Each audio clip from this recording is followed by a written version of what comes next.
لا الہ الا اللہ محمد الرسول اللہ،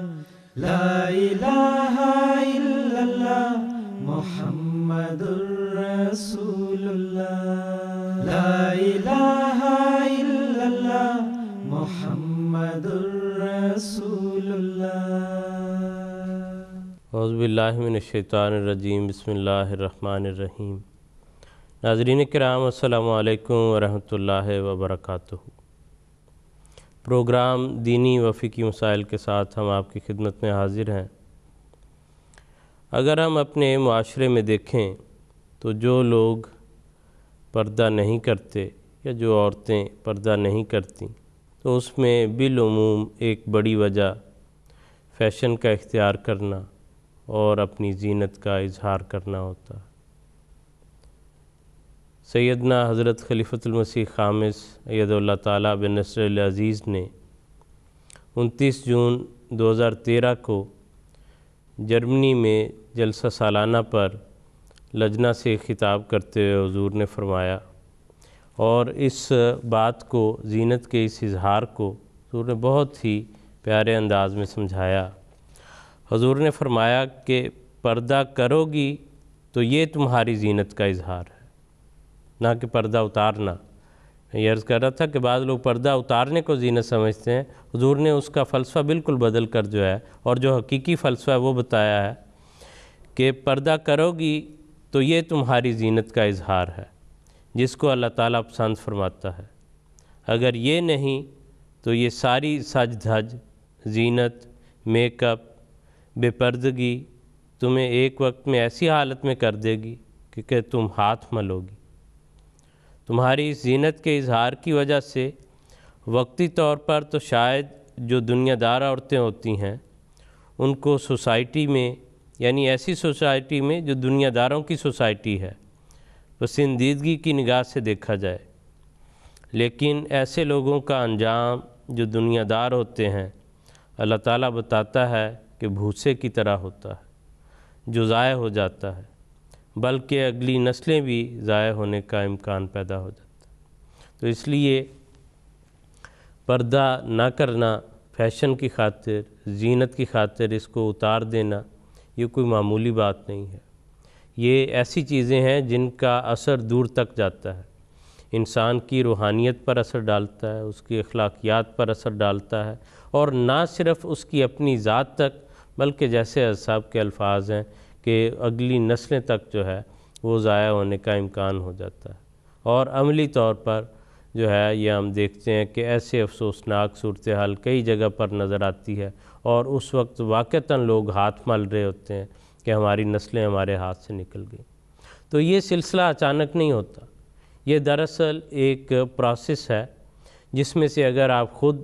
نہیں گزریں گے، اپنے بچوں کو نہیں گزاریں گے، تو اس کا وہ رزلٹ جو ہے بے پردگی کا، اخلاقی گراوٹ کا اور حیا کے معیاروں کو قائم نہ رکھنے کا، وہ پھر نکل کے رہے گا، اس کو کوئی بچا نہیں سکتا۔ لیکن اس وقت جو ہے وہ بچانے والے ہیں، اللہ تعالیٰ کا احسان ہے کہ ہماری رہنمائی کرنے والے موجود ہیں۔ خواتین سے براہ راست حضرت صاحب ہر ایسے موقع پر، جمعہ وغیرہ میں بھی کئی دفعہ، اور جو ایک دن مقرر ہے جلسہ سالانہ کے موقع پر، حضرت صاحب جہاں بھی تشریف لے جاتے ہیں، خواتین کی جو بنیادی ضرورتیں ہیں، جو بنیادی اخلاقی معیار ہیں، ان کے متعلق ضرور حضرت صاحب توجہ دلاتے ہیں۔ نہ صرف خواتین کے، ہم مردوں کو بھی توجہ دلاتے ہیں، اور ہم پر بھی وہ ذمہ داری اسی طرح عائد ہوتی ہے، اور ہمیں بھی اس کا پابند ہونا چاہیے۔ اللہ تعالیٰ ہم سب کو بھی توفیق دے۔ ہم اس پروگرام میں گفتگو کر رہے ہیں پردے کے موضوع پر۔ گزشتہ کچھ پروگرام امید ہے آپ دیکھ چکے ہوں گے، سن کر اس میں کئی باتیں جو ہیں وہ آپ گریجولی اس مرحلے کو ہمارے ساتھ چلتے ہوئے طے کر چکے ہوں گے۔ باقی باتیں جو اس حوالے سے رہتی ہیں اس کو ہم کوشش کریں گے کہ آج کی نشست میں اس پر جو ہے پھر بات کر سکیں۔ آج کے پروگرام میں جو مہمان تشریف فرما ہیں ان میں مکرم محترم مولانا ظہیر احمد خان صاحب اور مکرم محترم حافظ سید مشہود احمد صاحب ہیں۔ ہم سوالات کی صورت میں ان بزرگوں سے ہم بات چیت کریں گے تاکہ اس کے نتیجے میں مرحلہ وار جو ہے کچھ تفصیل جو ہے ہر سٹیپ کی ہمیں مل سکے۔ حافظ صاحب، عام زندگی میں ہم نے وہ بات چیت کی ہے لباس کے متعلق، پردے کے متعلق۔ ایک سوال جو ہے وہ پوچھا جاتا ہے عام طور پر نوجوانوں کی طرف سے کہ نماز پڑھتے ہوئے سر پر دوپٹہ لینے کی یا سر ڈھانپنے کی یا ٹوپی پہننے کی ضرورت ہے یا اس کے بغیر نماز نہیں ہوتی یا پہننی چاہیے، کیا ہوگا؟ اعوذ باللہ من الشیطان الرجیم، بسم اللہ الرحمن الرحیم۔ وسیم صاحب، اگر اس سوال کو دو حصوں میں تقسیم کر لیا جائے تو میں سمجھتا ہوں کہ شاید زیادہ بہتر رنگ میں بات سمجھائی جا سکے گی۔ پہلی بات تو ہے عورتوں کی، کیونکہ دوپٹے کے بارے میں سوال کیا گیا ہے کہ کیا عورتوں کو دوپٹہ پہننا چاہیے نماز کے وقت۔ تو نماز تو ایک بہت ہی مقدس جو ہے وہ ہماری عبادت کی جگہ ہے، عبادت کا وقت ہے۔ عام حالات میں بھی عورتوں کے بارے میں خدا تعالیٰ نے قرآن کریم میں جو احکامات نازل کیے ہیں ان میں بڑی وضاحت کے ساتھ فرمایا ہے کہ یدنین علیہن من جلابیبہن، کہ عورتیں جو ہیں وہ اپنی چادریں جو ہیں اپنے سروں پر رکھیں، اور ایک جگہ فرمایا وَلْيَضْرِبْنَ بِخُمُرِهِنَّ عَلَى جُيُوبِهِنَّ، کہ سر سے دوپٹہ لے کر اس طرح سے اوڑھیں کہ ان کے جو گریبان ہیں وہ بھی اس دوپٹے سے ڈھکے ہوں۔ تو عورتوں کے لیے تو عام حالات میں بھی ہر وقت جو ہے وہ ہر وقت سے مراد یہ ہے کہ جب بھی کوئی نامحرم ہے یا گھر میں بچے ہیں، بھائی ہیں، تو ان حالات میں بھی دوپٹے لینے کے جو ہے وہ خدا تعالیٰ نے ہمیں احکامات دیے ہوئے ہیں عورتوں کے حوالے سے۔ اب حضور صلی اللہ علیہ وآلہ وسلم کی حدیث کا بھی جب مطالعہ کریں تو حضرت عائشہ رضی اللہ تعالیٰ عنہ کی ایک حدیث جو ہے وہ بڑی ہی واضح ہے۔ حضرت عائشہ رضی اللہ تعالیٰ عنہ فرماتی ہیں لا یقبل اللہ صلاۃ حائض ای امرأۃ الا بخمار۔ حضرت عائشہ رضی اللہ تعالیٰ عنہ نے حضور صلی اللہ علیہ وآلہ وسلم سے سنا کہ حضور صلی اللہ علیہ وسلم نے فرمایا کہ اللہ تعالیٰ ایسی عورت کی تو نماز ہی قبول نہیں کرتا جسے چادر نہ اوڑھی ہو۔ تو عورتوں کے لیے تو یہ لازم ہے کہ وہ نماز کے وقت لازماً چادر جو ہیں وہ پہنیں۔ جو دوسرا حصہ ہے وہ ہے مردوں سے متعلق۔ تو مردوں سے متعلق جہاں تک بات ہے تو ہم دیکھتے ہیں کہ حضور صلی اللہ علیہ وآلہ وسلم کی یہ سنت تھی کہ وہ اپنا سر ڈھانپتے تھے۔ اس زمانے میں ٹوپی تو نہیں تھی لیکن امامہ ٹائپ کی جو بھی چیز تھی وہ حضور صلی اللہ علیہ وسلم پہنا کرتے تھے۔ تو حضور صلی اللہ علیہ وآلہ وسلم کی سنت کی اتباع میں جو ہے وہ ہم پر ہر مومن کو یہ چاہیے کہ حضور صلی اللہ علیہ وسلم کی سنت کی جو اتباع کرتے ہوئے اپنے سر کو ڈھانپے، اور بالخصوص نماز پڑھتے ہوئے تو اس بات کا زیادہ اہتمام کرے۔ مزید بات جو اس بارے میں ہے وہ یہ ہے، جہاں تک فتوے کا تعلق ہے تو حضور صلی اللہ علیہ وآلہ وسلم کے صحابہ نے جو ہے وہ بغیر ٹوپی کی نماز پڑھی ہوئی ہے، لیکن اس کی وجہ یہ نہیں تھی کہ وہ ٹوپی بغیر پہنے نماز پڑھا کرتے تھے، بلکہ اس کی وجہ یہ تھی کہ اس زمانے میں غربت کا عالم یہ تھا کہ کپڑے اتنے میسر نہیں تھے کہ جس سے پورے جسم کو ڈھانپا جا سکتا ہو۔ مثلا صحابہ کے پاس، بعض صحابہ کے پاس صرف اتنا ہی کپڑا تھا کہ وہ جو ہے وہ اپنا سطر ڈھانپ لیا کرتے تھے، یعنی ناف سے لے کر گھٹنوں تک کا جو حصہ تھا وہ کپڑے سے ڈھانپ لیا کرتے تھے۔ اور ایک حدیث میں حضور صلی اللہ علیہ وسلم نے اس بارے میں جواب یہ دیا اور فرمایا ہے اَوَلِكُلِّكُمْ ثَوْبَانِ، کیا ہر ایک شخص کو دو کپڑے میسر تھے اس وقت؟ تو چونکہ غربت کا عالم تھا اس لیے وہ صحابہ جنہوں نے بغیر ٹوپی کی نماز پڑھی ہے یا بغیر سر ڈھانپے نماز پڑھی ہے تو ان کے نماز نہ پڑھنے کی وجہ یہ نہیں تھی کہ وہ گویا کہ اپنے آپ کو ٹوپی پہننے سے عاری قرار دے رہے تھے، بلکہ اس کی وجہ کچھ اور تھی، اور وہ مالی جو ہے وہ تنگی کی وجہ تھی، اس لیے انہوں نے نہیں پہنا۔ مجھے ایک بات یہاں پہ بڑی ہی خوبصورت ہمارے ایک استاد نے بیان کی تھی جب ہم جامعہ روہ میں تھے، اور روہ کے ایک مخصوص پس منظر کے حوالے سے جو ایک مذہبی ماحول، دینی ماحول، روحانی ماحول ہے، اس حوالے سے بات کی۔ انہوں نے کہا کہ جو کام برقع عورت کے لیے کرتی ہے بھائی نہیں یہ کام داڑھی اور ٹوپی ایک مرد کے لیے کرتا۔ تو گویا کہ یہ ایک علامت ہے روہ جیسے ماحول میں، یا وہ جو بھی روحانی پاکیزہ ماحول ہے وہاں پر، اور نماز کے لیے جو مسجد کی جگہ ہے وہ بہرحال ایک انتہائی روحانی اور جو خدا تعالیٰ کو قریب سے دیکھنے اور قریب تر ہونے کا ایک موقع انسان کو میسر کرتا ہے، تو وہ بھی ایسا ہی ماحول ہے کہ آپ ٹوپی پہن کے وہاں پر جائیں، اور اس سے آپ کو جو ہے وہ ایک قلبی سکون بھی نصیب ہوگا۔ جس طرح وضو کرتے ہیں نماز پڑھنے سے پہلے، گویا کہ وضو کرنے سے آپ اپنے آپ کو تیار کر رہے ہوتے ہیں جسمانی طور پر کہ آپ نے روحانی عبادت بجا لانی ہے۔ بائی نہیں، اب ٹوپی بھی اسی نوعیت کی ہو گئی، جب آپ ٹوپی سر پہ رکھ لیتے ہیں تو گویا کہ آپ کے اوپر وہ کیفیت آ جاتی ہے کہ آپ نے آگے جا کے جو ہے وہ نماز پڑھنی، اور اس سے آپ کو حضور قلب نماز شروع کرنے سے پہلے ہی میسر آ جایا کرتا ہے۔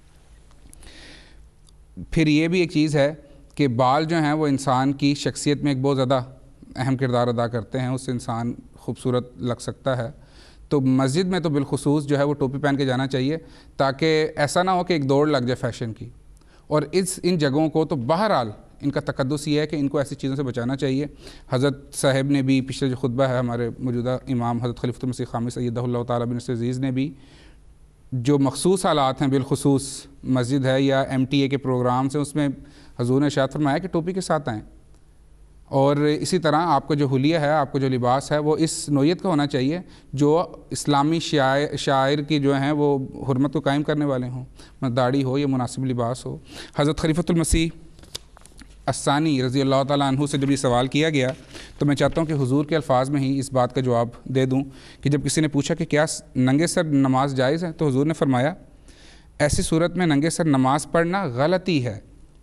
جبکہ سر ڈھانپنے کے لیے کوئی کپڑا وغیرہ موجود ہو منع نہیں۔ کئی صحابہ پڑھتے تھے، مگر میرا خیال ہے کہ ان کے پاس سر ڈھانکنے کے لیے کپڑا نہیں ہوتا تھا۔ حدیثوں میں آتا ہے کہ صحابہ رضوان اللہ علیہم کے پاس بسا اوقات تہبند کے لیے بھی پورا کپڑا نہیں ہوتا تھا۔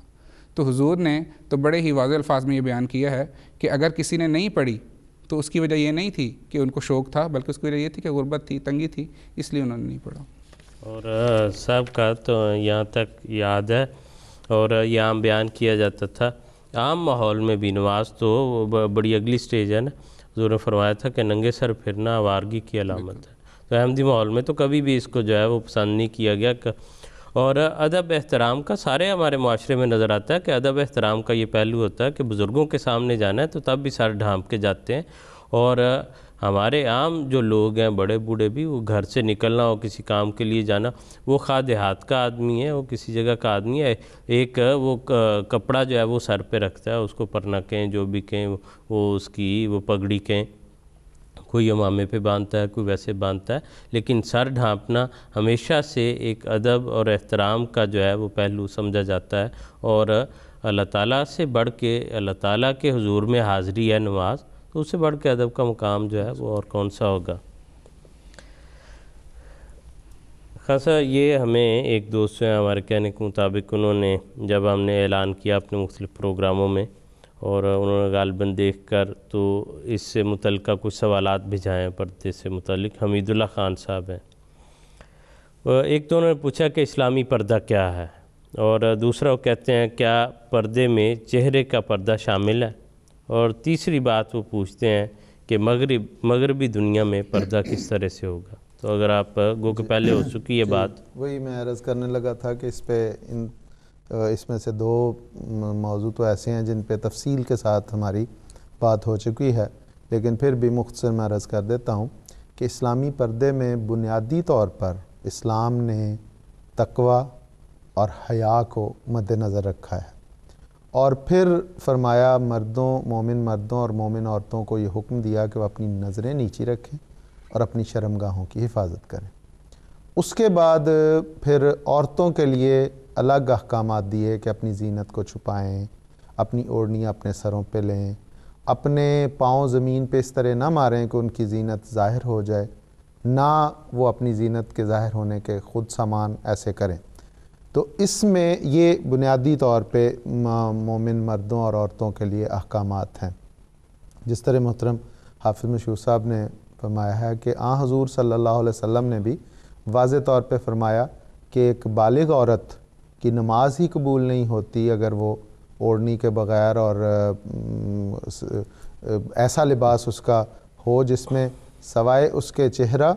اور اس کے ہاتھوں کے جو پہنچوں تک ہاتھ ہیں یہ ننگے رکھ سکتی ہے، باقی وہ جو ہے اس کو سارا ڈھکا ہوا ہونا چاہیے۔ تو اسی طرح حضور صلی اللہ علیہ وسلم نے ایک اور حدیث میں حضرت اسماء کو دیکھا کہ وہ نسبتاً باریک لباس میں تھے،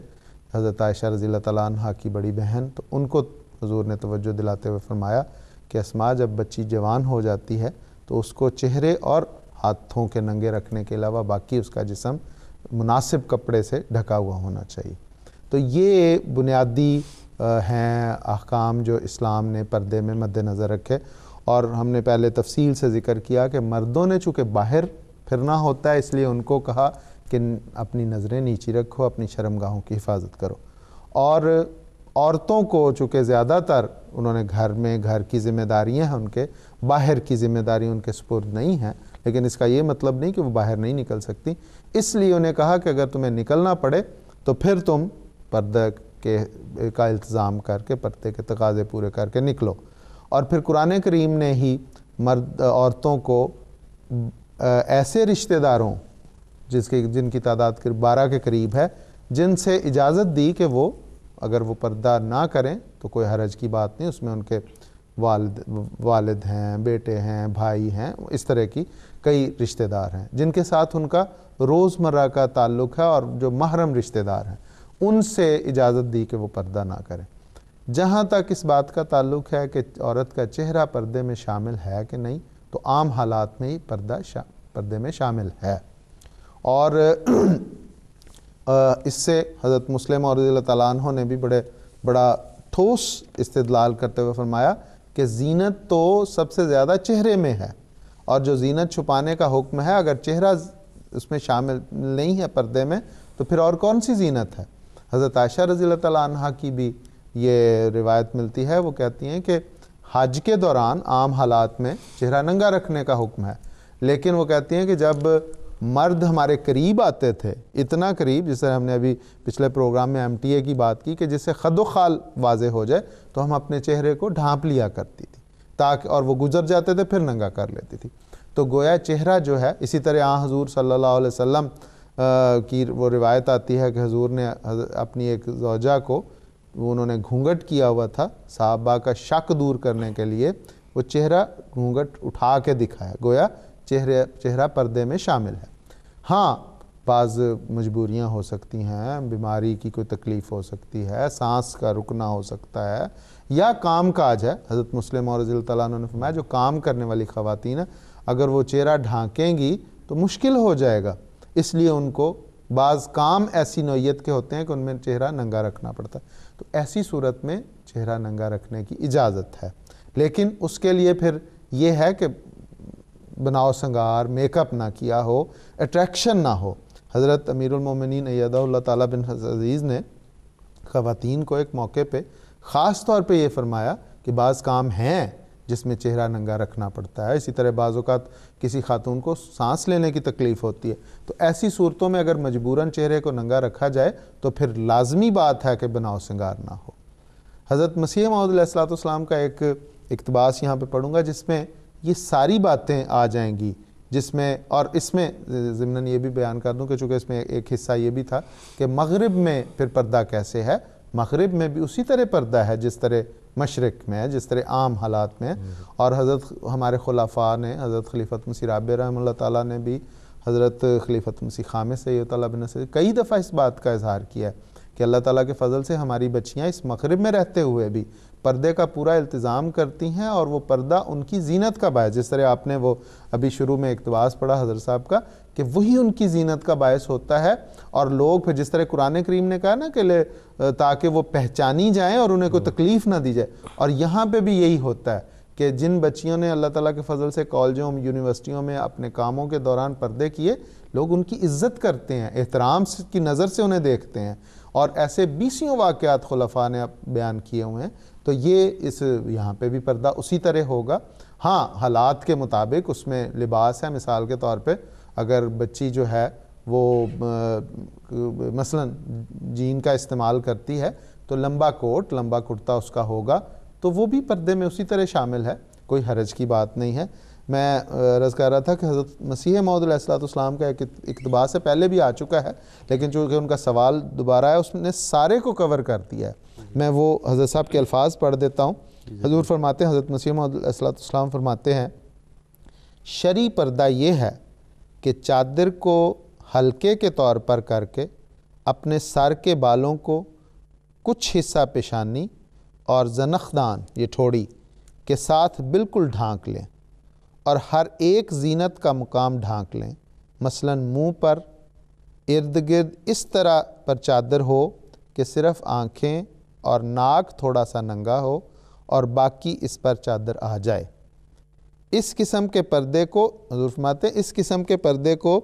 انگلستان کی عورتیں آسانی سے برداشت کر سکتی ہیں، ان کا چہرہ اگر ننگا ہو تو برداشت کرتے، اور اس طرح سیر کرنے میں کچھ حرج نہیں، آنکھیں کھلی رہتی ہیں۔ تو یہ اس میں ساری چیزیں حضرت صاحب نے بیان کر دی کہ کیسا پردہ ہونا چاہیے، شرعی پردہ کیا ہے، کتنا حصہ کھلا چھوڑا جا سکتا ہے، اور یہ یہاں پہ یورپ کی خواتین بھی اسے آسانی سے کر سکتی۔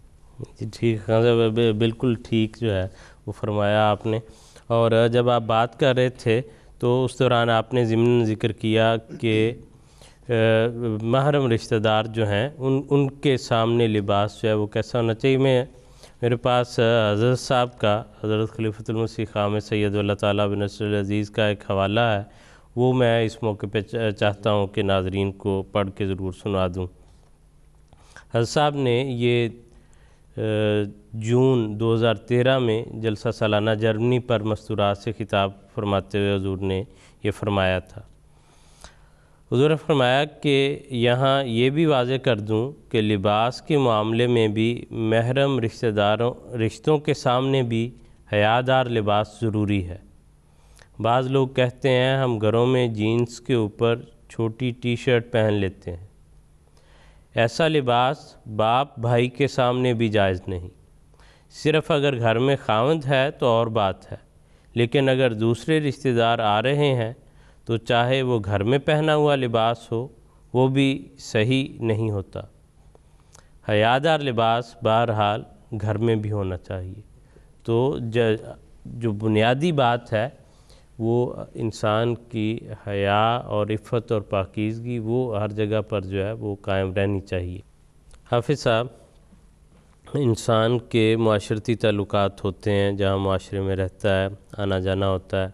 مرد حضرات کے آپس میں جو ہے بعض دفعہ جو ہے گہرے تعلقات ہوتے ہیں، دوستی ہوتی ہے، اور وہ دوستی اتنی ہوتی ہے کہ گھروں میں ایک دوسرے کے آنا جانا ہوتا ہے، فیملی ریلیشنز ہوتے ہیں۔ ایسی صورت میں جہاں دوست احباب ہیں، جو ایک دوسرے کے گھر آتے جاتے ہیں، فرض کریں کھانے پر بلایا ہے، تو وہ لوگ اکٹھے بیٹھ سکتے ہیں کہ ساری دونوں فیملیاں اکٹھی مل کے بیٹھیں اور اکٹھے کھانا کھائیں؟ کیا حکم ہے؟ وسیم صاحب، جہاں تک اس بات کا تعلق ہے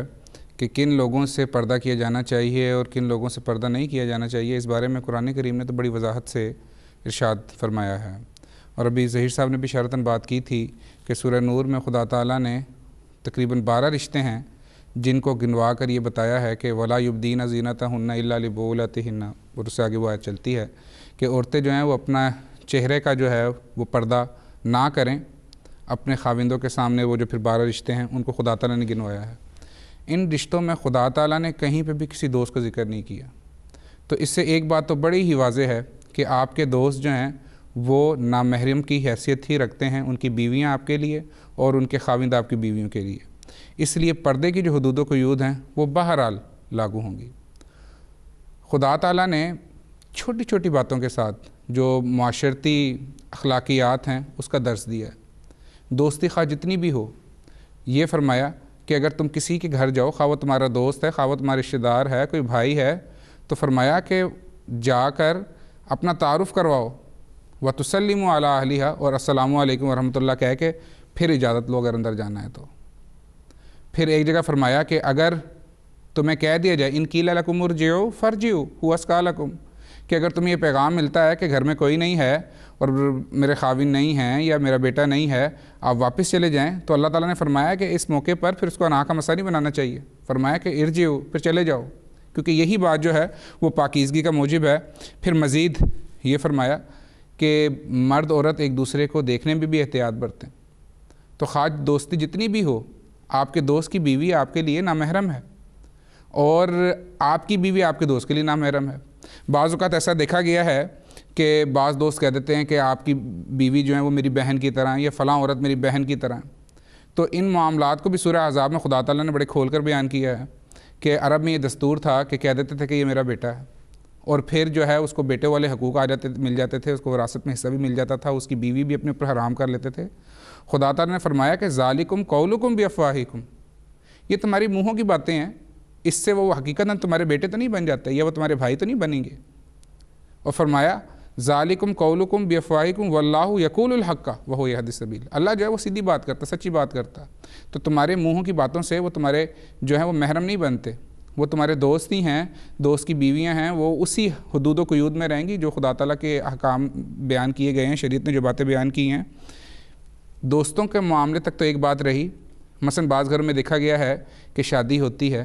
اور خاوند کے جو بھائی ہیں، دیور وغیرہ جو ہیں، ان کے معاملات بھی ہوتے ہیں۔ مثلا حضور صلی اللہ علیہ وسلم نے ایک جگہ فرمایا کہ ایاکم والدخول علی النساء، کہ تم عورتوں کے سامنے جانے سے جو ہے وہ احتیاط برتا کرو۔ تو کسی صحابی نے کہا کہ گھر میں دیور بھی ہوتا ہے، تو حضور صلی اللہ علیہ وسلم نے اس کا جواب یہ دیا کہ دیور تو الموت، موت کی طرح، مراد یہ ہے کہ جس طرح سے انسان موت سے بچنے کی بھرپور کوشش کرتا، اسی طرح خاتون کو چاہیے کہ وہ اپنے دیور سے بھی بچنے کی بھرپور کوشش کرے، لیکن پھر بھی سامنا ہو ہی جائے گا۔ لیکن جو پردے کے آداب ہیں ان کو ملحوظ رکھنا ہے۔ مثلا کھانا دینا پڑ جاتا ہے تو دوپٹہ پہن کر، ٹھیک ہے منہ کا پردہ نہیں ہوتا، وہاں پر جا کے طریقے کے ساتھ وہاں پہ پیش کیا جا سکتا ہے کھانا۔ تو جہاں اتنے قریبی رشتہ دار ہیں ان کے ساتھ اس قدر جو ہے وہ حضور صلی اللہ علیہ وسلم نے ہمیں احتیاط برتنے کی تلقین کی ہے، تو پھر دوست جو ہیں وہ تو بالکل ایک الگ معاملہ ہے۔ لیکن اس کا یہ مطلب نہیں ہے کہ کوئی اضطراری کیفیت بھی ہو تب بھی جو ہے وہ عورت نے لازماً پردہ کرنا ہے۔ وہ ہم نے پہلے ان مواقعوں پر بات کر لی تھی کہ کون کون سے مواقع ایسے ہو سکتے ہیں جن کے اوپر مثلا ڈاکٹر کو دکھانا ہے، کام کی نوعیت ہو سکتی ہے، اس میں پردے جو چہرے کا پردہ ہے وہ اتارا جا سکتا ہے۔ حضرت مسیح موعود علیہ السلام کا ایک اقتباس میں سمجھتا ہوں یہاں پر بیان کیا جانا چاہیے۔ حضور نے بڑے ہی پیارے رنگ میں اور بڑے ہی واضح الفاظ میں اس بات کی طرف اشارہ کیا ہے۔ حضور فرماتے ہیں، اور یاد رکھنا چاہیے کہ بغیر خاوند اور ایسے لوگوں کے جن کے ساتھ نکاح جائز نہیں اور جتنے مرد ہیں ان سے پردہ کرنا ضروری ہے۔ جو عورتیں نامحرم لوگوں سے پردہ نہیں کرتی شیطان ان کے ساتھ ساتھ ہے۔ تو حضور نے تو بڑے واضح الفاظ میں کہہ دیا ہے کہ پھر وہ کوئی بھی رشتہ ہے جن کو قرآن کریم نے بیان کیا، اس کے علاوہ ان سے بہرحال پردہ کرنا۔ جی ٹھیک ہے افسر، جزاکم اللہ حسن الجزا۔ خاصا معاشرتی تعلقات کی ہم بات کر رہے تھے، یا آنا جانا یا اکٹھے ہونا، اس میں ایک موقع جو پیدا ہوتا ہے وہ شادی بیاہ کا بھی ہے، اور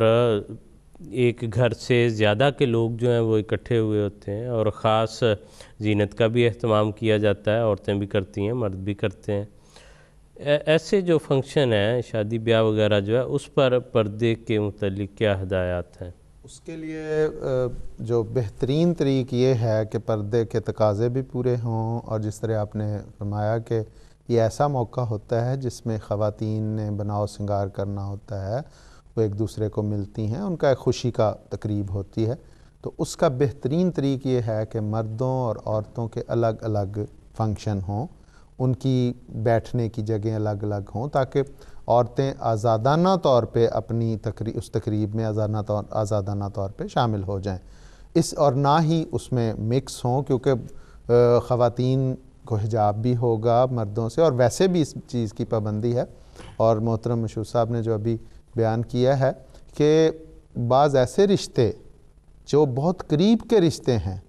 ان سے بھی اسلام نے بڑی احتیاط کا حکم فرمایا، اور بڑی احتیاط کے ساتھ اس کی اجازت دی۔ مثلا دیور والا رشتہ جو ہے اس میں فرمایا الہم و الموتو، کہ موت کی طرح ہے۔ تو اس قرآن کریم نے جو